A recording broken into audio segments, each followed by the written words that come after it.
മനസ്സിലായി കാണുമല്ലോ ഇപ്പോഴത്തെ Karama vibe. Ramadan street food festival കാണാൻ പോയത് വീക്കെൻഡ് അല്ല, വർക്കിംഗ് ഡേ ആണെന്ന് മാത്രം. കയറിയപ്പോൾ തന്നെ ആദ്യത്തെ 10 ദിർഹം ബലൂൺ പോപ്പപ്പ് കൗണ്ടറിൽ കളഞ്ഞു. ഇനി പോകുന്നവർ ശ്രദ്ധിക്കുക, അല്പം കൂടി ശക്തിയായി എറിഞ്ഞാൽ ആ ബലൂൺ പൊട്ടിക്കാം. പിന്നെ റിങ് ഇട്ട് നോക്കി, ഒന്നും കിട്ടിയില്ല.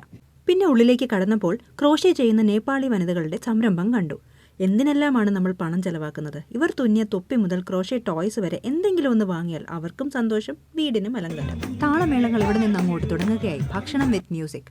നല്ല മലബാറി ഐസ് ചിരണ്ടി ഉണ്ടാക്കുന്നത് കണ്ടു. ഇതിന്റെ മിക്സിങ്ങും പഠിപ്പിച്ചു തന്നു ഇവിടുത്തെ കൂട്ടുകാർ. നട്ട്സും അവലും കോൺഫ്ലേക്സും പിന്നെ പ്രത്യേക സിറപ്പും ഐസും ചേർത്തുണ്ടാക്കുന്ന ഈ സംഭവം എല്ലാം അടിപൊളി മിക്സ് ചെയ്താൽ സൂപ്പർ ഡ്രിങ്ക്. പിന്നെ സ്കൂൾ കാലത്തിന്റെ ഓർമ്മയ്ക്കായി തനിനാടൻ മാഷ്ബീർ മാംഗോ പൾപ്പ്, അത്യുഗ്രൻ. പേരയ്ക്ക മുതൽ കരിക്ക് വരെ ബാക്കി ഫ്ലേവേഴ്സ് ട്രൈ ചെയ്യാൻ ഇനി ഒരു വരവും കൂടി വരേണ്ടി വരും. പിന്നെ കേട്ടത് ഈ വിളിയാണ്.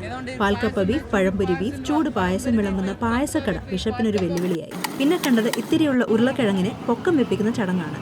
മസാല തേച്ച് വറുത്തു പൊരിക്കാനാണെന്ന് മാത്രം. പിന്നെ നടന്നെത്തിയത് കേരളത്തിലെ ഉത്സവപ്പറമ്പിലേക്കാണെന്ന് തോന്നും. അതേ പ്രതീതി. പാട്ടും ഭക്ഷണവും സ്റ്റേജ് പ്രോഗ്രാമുകളും എല്ലാം. കുട്ടികളുടെയും വലിയവരുടെയും ചായം തേച്ച മുഖങ്ങളും ഫേസ് പെയിന്റിംഗ് നടക്കുന്ന ഈ കൗണ്ടറിന് ചുറ്റും കാണാനും കഴിഞ്ഞു. വർക്കിംഗ് ഡേയിലെ ഫുഡ് ഫെസ്റ്റിവൽ കാഴ്ചകൾ ഇതാണെങ്കിൽ വീക്കെൻഡിൽ എന്തായിരിക്കും? പോയി തന്നെ അറിയണം.